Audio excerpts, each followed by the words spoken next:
أعوذ بالله من الشيطان الرجيم بسم الله الرحمن الرحيم فانظر كيف كان عاقبة مكرهم أنا دمرناهم وقومهم أجمعين۔ تو آپ دیکھیے کہ ان کی سازش کا انجام کیسا ہوا۔ بے شک ہم نے ان کو اور ان کی ساری قوم کو تباہ و برباد کر دیا۔ فَتِلْكَ بُيُوتُهُمْ خَاوِيَةً بِمَا ظَلَمُوا إِنَّ فِي ذَلِكَ لَآيَةً لِقَوْمٍ يَعْلَمُونَ۔ سو یہ ان کے گھر ویران پڑے ہیں اس لیے کہ انہوں نے ظلم کیا تھا، بے شک اس میں اس قوم کے لیے نشانی ہے جو علم رکھتے ہیں۔ وَأَنجَيْنَا الَّذِينَ آمَنُوا وَكَانُوا يَتَّقُونَ، اور ہم نے ان لوگوں کو نجات بخشی جو ایمان لائے اور تقوی شعار ہوئے۔ وَلُوطًا إِذْ قَالَ لِقَوْمِهِ أَتَأْتُونَ الْفَاحِشَةَ وَأَنْتُمْ تُبْصِرُونَ، اور لوط کو یاد کریں جب انہوں نے اپنی قوم سے فرمایا کیا تم بے حیائی کا ارتکاب کرتے ہو حالانکہ تم دیکھتے بھی ہو۔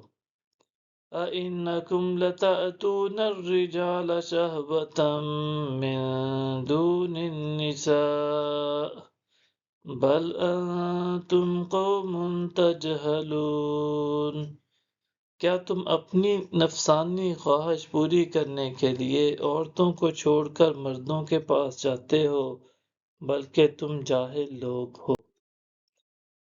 فَمَا كَانَ جَوَابَ قَوْمِهِ إِلَّا أَن قَالُوا أَخْرِجُوا آلَ لُوطٍ مِّن قَرْيَتِكُمْ إِنَّهُمْ أُنَاسٌ يَتَطَهَّرُونَ۔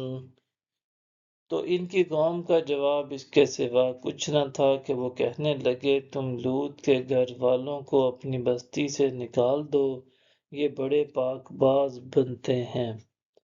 فَأَنجَيْنَاهُ وَأَهْلَهُ إِلَّا امْرَأَتَهُ قَدَّرْنَاهَا مِنَ الْغَابِرِينَ، پس ہم نے لوط کو اور ان کے گھر والوں کو نجات بخشی سوائے ان کی بیوی کے کہ ہم نے اسے عذاب کے لیے پیچھے رہ جانے والوں میں سے مقرر کر لیا تھا۔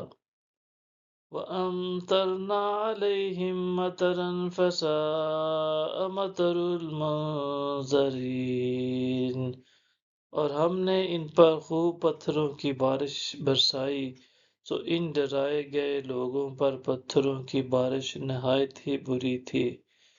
قُلِ الْحَمْدُ لِلَّهِ وَسَلَامٌ عَلَىٰ عِبَادِهِ الَّذِينَ اصْطَفَىٰ اللَّهُ خَيْرٌ عَمَّا يُشْرِكُونَ، فرما دیجئے کہ تمام تعریفیں اللہ ہی کے لیے ہیں اور اس کے منتخب بندوں پر سلامتی ہو، کیا اللہ ہی بہتر ہے یا وہ جنہیں یہ لوگ اس کا شریک ٹھہراتے ہیں۔